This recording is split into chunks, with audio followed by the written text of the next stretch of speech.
Good evening, everybody, even though it is very clearly the afternoon, and welcome to SGN.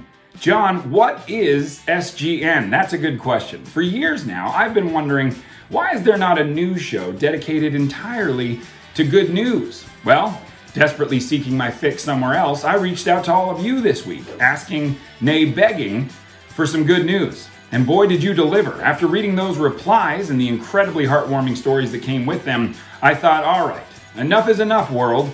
Why not us? Why not now? So, ladies and gentlemen, this is your fault, and this is SGN. I'm John Krasinski, and if it isn't clear yet, I have absolutely no idea what I'm doing.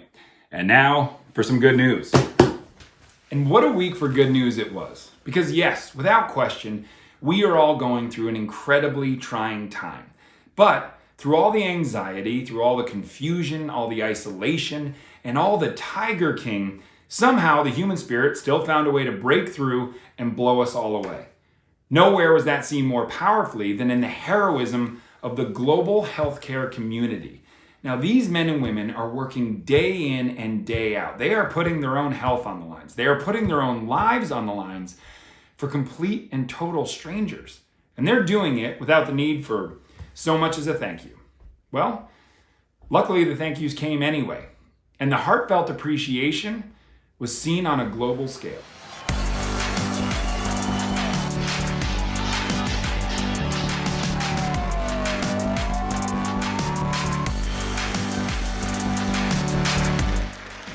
In Spain, police lined the street outside their local hospital and flashed their lights and applauded their appreciation for their hospital staff. In London, an ICU nurse told her boyfriend she didn't believe there would be any clapping. She was wrong. Even out at sea, NATO sailors and staff applaud their healthcare heroes back home from their command centers, the decks of their ships, and even underwater. And the love and appreciation was felt right here at home in the US, whether from the balconies of lit up apartment buildings to the old-fashioned up-close and personal kind, where a man holds up a sign simply saying thank you to the hospital staff for saving his wife's life. And of course, you can find more of those amazing images and videos on our Facebook page. Or let's be honest, pretty much anywhere else on the internet. For instance, if you're looking for a more heart-wrenching music video version, just check out this guy's page. Or this guy.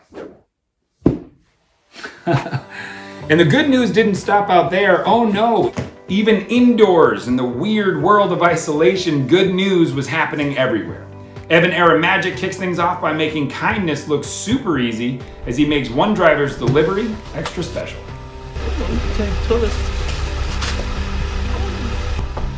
What's up, man? Can we take one of these? Yeah, absolutely. It's for you. Oh man, you're a lifesaver. Thank you. There were reports that in someone's backyard, an honest-to-God guardian angel was spotted mowing the lawn. Nope, turns out it was retired paratrooper Art Cruz just making good on a promise to his neighbor who's currently deployed overseas that he would always be there for him and his family. In Maine, a local man bought 100 lobsters to help out a lobsterman. He then went to each one of his neighbors and delivered them a fully cooked lobster dinner. In Ireland, and no, I won't embarrass myself by doing that accent, 3 generations took place in social distancing as a grandfather met his grandson for the first time.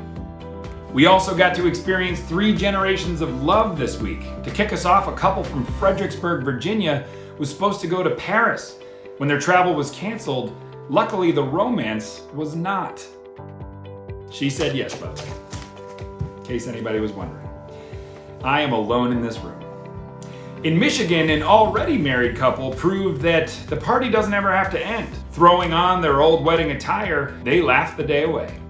And in Alabama, for 81-year-old John Klein and his sweet Ann, marriage may be old hat, but it is still more romantic than any other out there.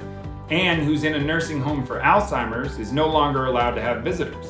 Well, that's not going to stop John from finding a way to sing to his bride. Amazing grace, how sweet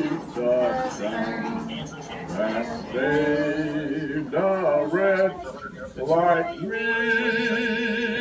I once was lost, but now I am found. Was blind, but now I see. That last video was brought to us by our friends at inspiremore.com. SGN may be a new site for good news, but we are by no means the first. So when you're looking around the internet for a smile, please check out any of the good news sites, from Tank's Good News to goodnewsnetwork.org, any of them. And on a personal note, this week actually brought a whole lot of good news because it marked 15 years since this haircut was born. That's right, it was the 15th anniversary of The Office, and for more on that story, we go now to our entertainment correspondent, Steve Carell. Steve! Is this working? Thank God for Nancy. I literally just saw Nancy, like your mom, be like, hold on, let me Welcome to this highly produced show. I like your sign. Thank you very much. My daughters did it, by the way. So beautiful. This will be the graphic at the bottom of this. Perfect. I love it. We're both looking dapper. This is how I am 24/7. I guarantee you that the bottom half of what you have on does not match the top. I am definitely wearing jams, if anybody remembers. If anybody remembers what those are. Oh my God. So Steve, this week marked a huge anniversary for you and I. We were on a little show called The Office, and it turned 15 years old this week. I mean, I was a waiter when I got that job. I was 23 years old. I was a waiter. And after the pilot, I went back to waiting tables because I was sure nothing was going to happen with it. And we all kind of came into it with that vibe. I remember none of us had done anything huge. It's such a happy surprise that after all these years, people are still tuning in and finding it even today. It's pretty cool. People always ask this question, so I have to ask you, do you have, not one, obviously, but in your top memories, what were some of your favorite memories? All of our exchange around the micro flat screen TV. I finally broke down and bought myself a plasma TV. Check it out. The episode dinner party where you said, and when people come over, you just, and it only moved that far. I don't think I've ever worked harder in my life. Articulating screen. Check this out. Folds. Right into the wall. Sorry.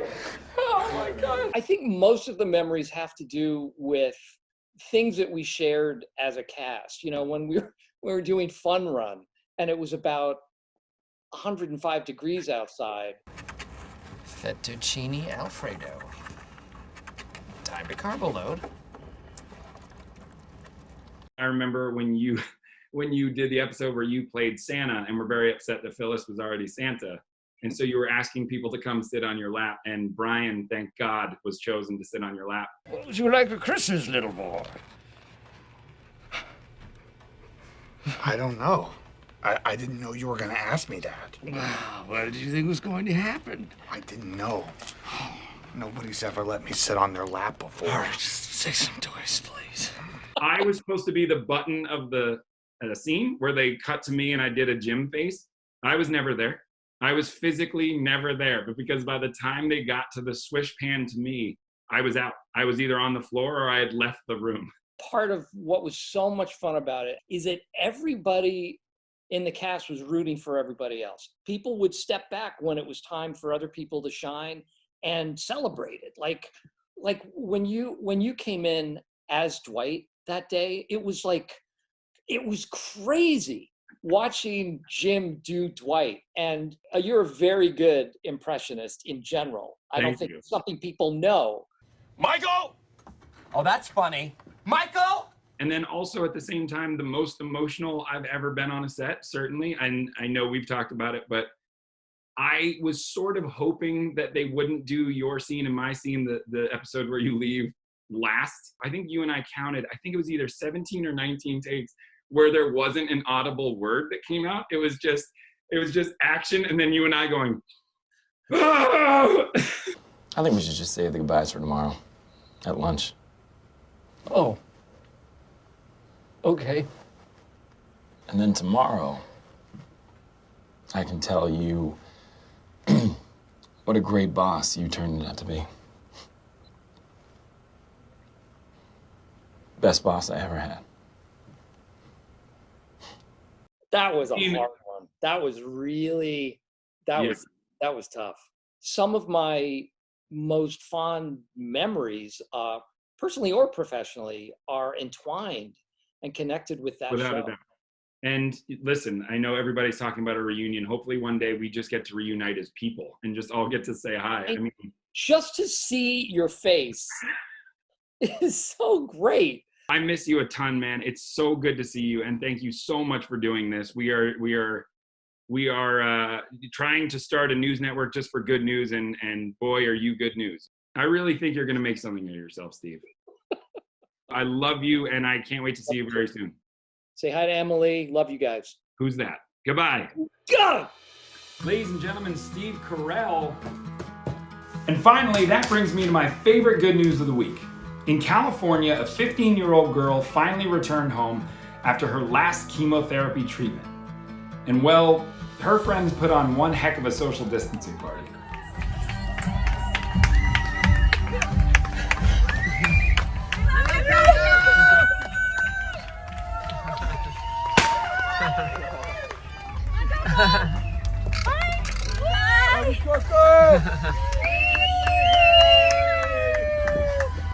For more on this story, we now go to my newest hero, Coco. Hello. Hi. So nice to meet you. Nice to meet you too. Oh my God, this is such an exciting honor for me. You are my newest and biggest hero. Thank you so much. You obviously live in a Hallmark card.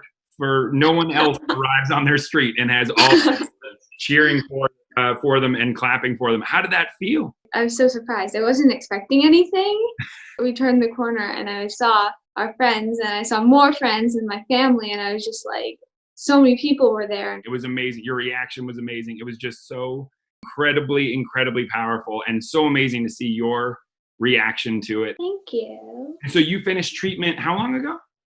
I finished treatment just on that Tuesday. That was my last chemo. That is awesome. Huge congratulations to that. Oh, thank you. Absolutely. And it's been amazing to see this video go everywhere. And truly, I don't think I've ever seen such a genuine reaction to a video where everyone was completely and totally blown away. And honestly, you know, you being the hero, is there anything you want to say to everybody out there? Yeah.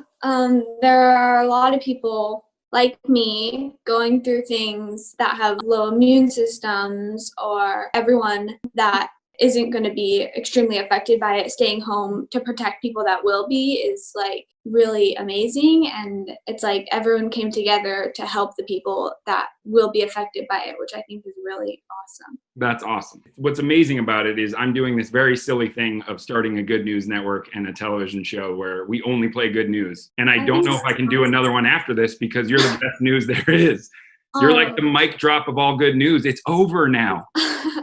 Well, I'm excited to keep watching all of the good news. That's very kind. I'm literally just posting the things that people send me, like your mom. And I wrote back to your mom and told her that I cried for a very long time watching that, just of pure joy. And you guys rock for sharing it with the rest of the world. Thank you. Can I say a last thank you to some of my nurses and doctors? Yes. They're all working right now. And so my nurses on 4 West in the infusion center at CHLA, and my nurses and doctors at City of Hope. You are so stellar. Thank you so much for spending time with us and for telling us your story. I wish you nothing but the best. And again, you put so many smiles on people's faces. Now it's your turn. Go have a lot of things to be happy about. Bye. Thank you. Whew, holy moly. If that girl isn't the epitome of pure goodness, I don't know what is. And that's it. That's our show. I'm John Krasinski. This is SGN, asking you to remember that no matter how tough life can get, there's always good in the world, and we will see you next time. Good night.